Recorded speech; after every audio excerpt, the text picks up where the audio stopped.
Hello everyone, this is Fonz Wake Up Fonz, and welcome back to the channel. Today, finally, we are getting into the 2023 K-pop predictions.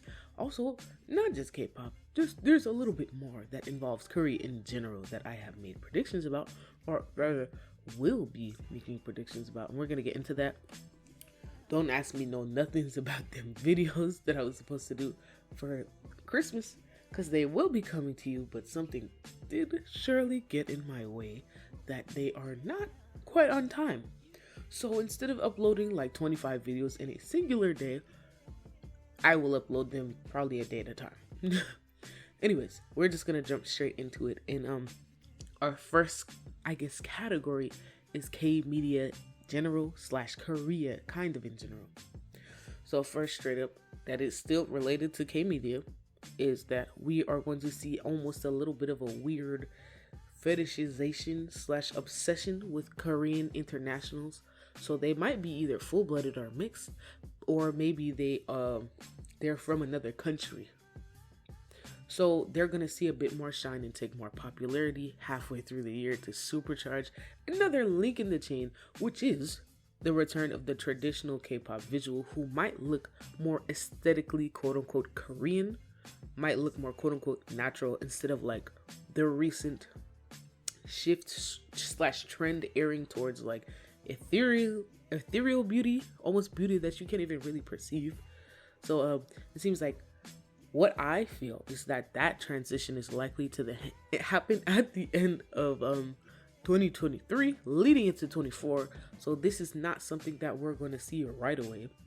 Telltale signs of this shift is likely going to be changing in the popularity of certain cosmetics, like an increased focus on medicated / skincare rich powders, BB creams, CC creams that would more so heal the skin while being worn, instead of an excess of like many items. So instead of having like a 12-step routine, we might have something like, here is a couple of all-in-ones that are going to address this, and this issue. So mix and match. Number 3, younger idols are likely to continue their infestation, quote unquote, of US media by appearing on a wider range of programs now. So instead of just like talk shows or whatever, prepare for idols to start taking part in actual productions, or like, I don't know, appearing on like American game shows, things like that, or even like another cameo like in a cartoon, like how Monster X had with 3 Bear Bears. There is also one that is likely to be from a major company like Hybe, who will make a short acting stint in a way that might not necessarily make sense to those who know of K-pop well. So they might just think that this is just another Asian guy that took on an acting role, and he's probably a pretty okay actor. So hey, we'll see what happens with that. Number 4, older female idols will remain in their bag and continue to show out and make statements.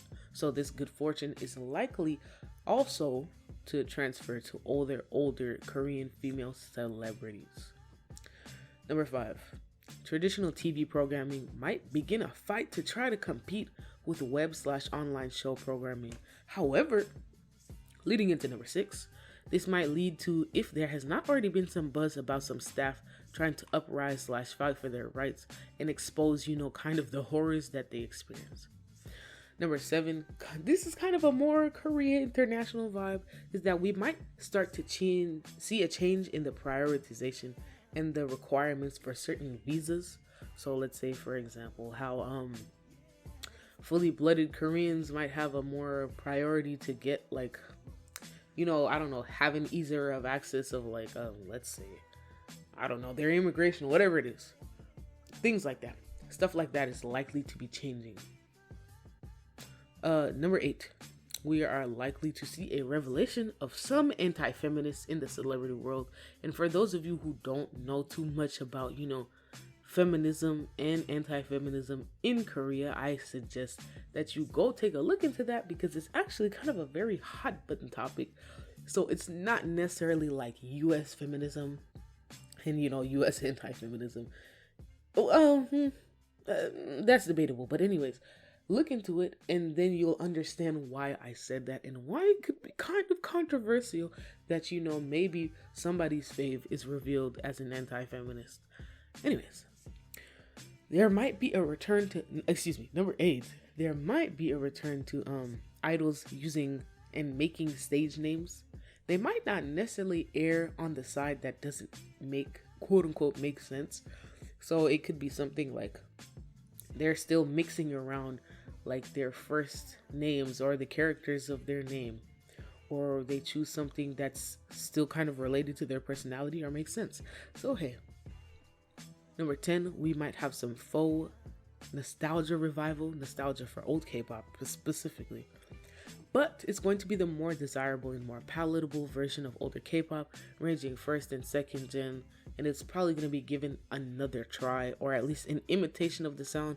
I don't know if I foresee this lasting very long. I can see this probably being a good season or two in K-pop, and then dying. But hey, also, number 11. I will say it again later, but give it another 2 to 3 years and K-pop is likely going to cycle back to the hip-hop era. It might not necessarily be like it was back in the 2010s, but I'm not quite sure yet what that's going to look like. But that wraps up the Korea in general and the K-media general predictions, and now we're going to get into the main companies, some of the bigger ones. Any more individual group or individual vibes, I will do those in actual separate, prediction posts or videos. So don't worry about that. So going into our first company, we are going to be talking about JYP Entertainment. So there's only like a few predictions for each company, by the way. Number 1 for JYP is in an attempt to diversify themselves from the crowd, I can see them having some unusual, or rather unusual for the company, things coming in production. So maybe like, I don't know, let's say for example, somehow this year happened to be the year that we revive survival shows. Their survival show is gonna be something kind of wild. So it could be some shit like they're making idols compete by playing hole in the wall to debut or something, as opposed to it just being us watching them dance and sing. So I would say watch out for them trying to stick out in the crowd, and it might be in a more interesting way.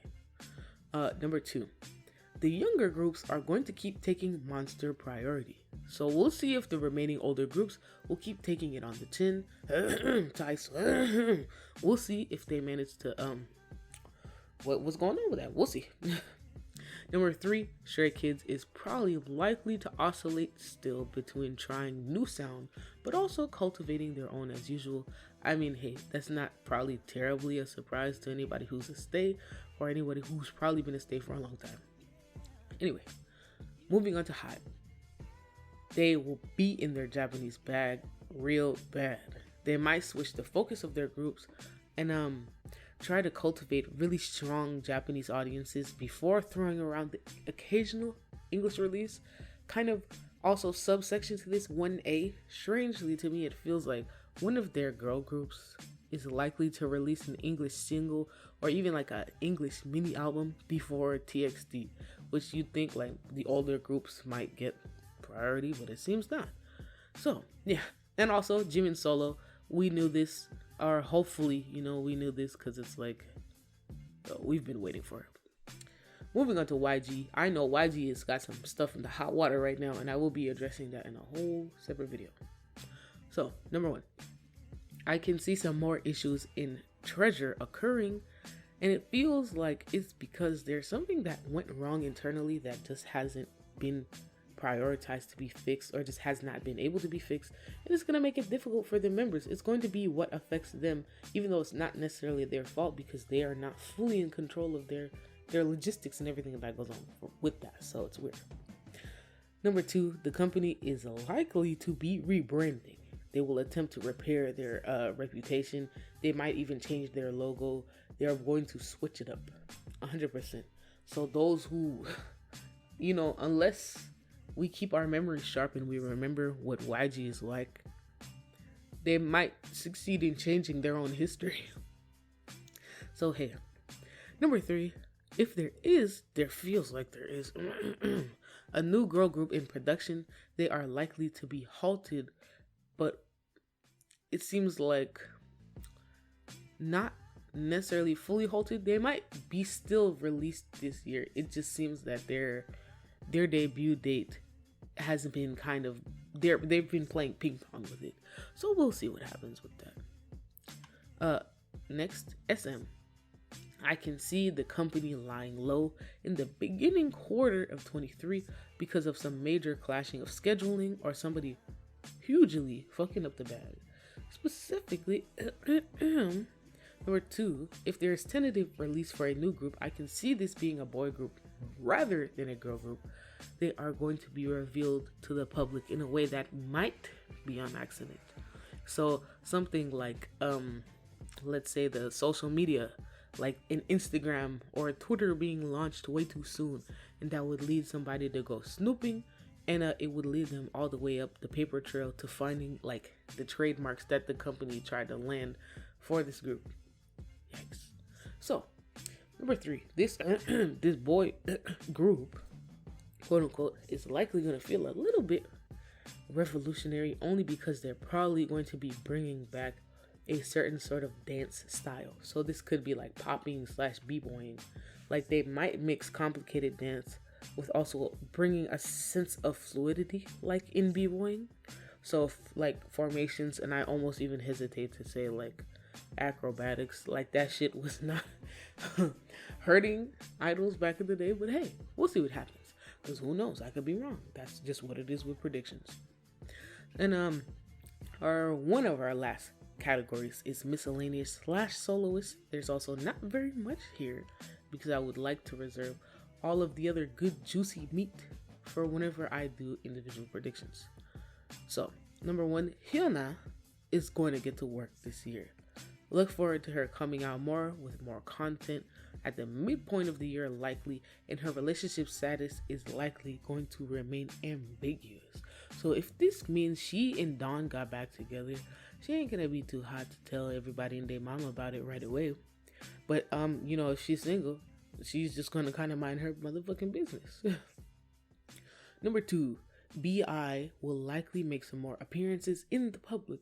He's likely to be very meticulous and strategic with it. He's probably gonna try to land himself a steady cast member role instead of just doing frivolous press tours to promote music or whatever. It seems like in terms of being a cast member, maybe not necessarily being an actor, but maybe being a reality star. So who knows? Maybe he'll land himself on a show and be like, I don't know, a panel of judges or something like 2 days, 1 night. Those are just for example. So anyway, our final and last category is the USA / international, which I just decided to fucking throw in here because, hey, maybe you guys want to know this stuff and maybe it'll make some sense to you. Hey, I don't know. Number 1, we are likely to see the return of some unusual / strange children's media, something like, in the ballpark of The Misadventures of Flapjack, which will lead to, number 2, a board sweeping race to appeal to preteens once more. It might ultimately end up dying, shriveling up / being short-lived because it will attract the wrong audience. It will not attract the intended audience, not necessarily in a bad way, but it might not make expected net gains. So a lot of these shows that we might see through this coming era will either be created by or will go to die on a number of popular streaming services. So we'll see what happens with that. And number 3, our final prediction of this video is that Korea might be prioritized in the US as their quote-unquote Asians of choice. Gross choice of words, but you know how it is, man. The fact that, it seems that the US happens to choose like a race or an ethnicity of people, and those are just their quote-unquote faves for the longest time. The next set of people, at least in terms of quote-unquote Asians of choice, might be replaced by the Philippines, Hawaii, and Japan, and maybe one other unlikely country, but it's kind of sticking at the back of my mind, and if it comes to me, maybe I'll put it in a pinned comment. But yeah, there are some more that I have, but I will try to save them for the midpoint of the year and confirm what has come to pass this year or that coming year, I guess, which is gonna happen in less than 24 hours. But yeah, I also have some more global predictions that are not K-pop related. If you ask them, I'll answer. But you guys come here for K-pop, so I won't keep you any longer than I already have. Thank you so much for your support to new viewers, regular viewers, followers on Tumblr, and especially those customers who have supported me. Here's to the new year as we prepare to make it great. Thank you so much for watching me. And if you can't get down with it, get down. Don't get down with Freanz. Funds. Hanyo.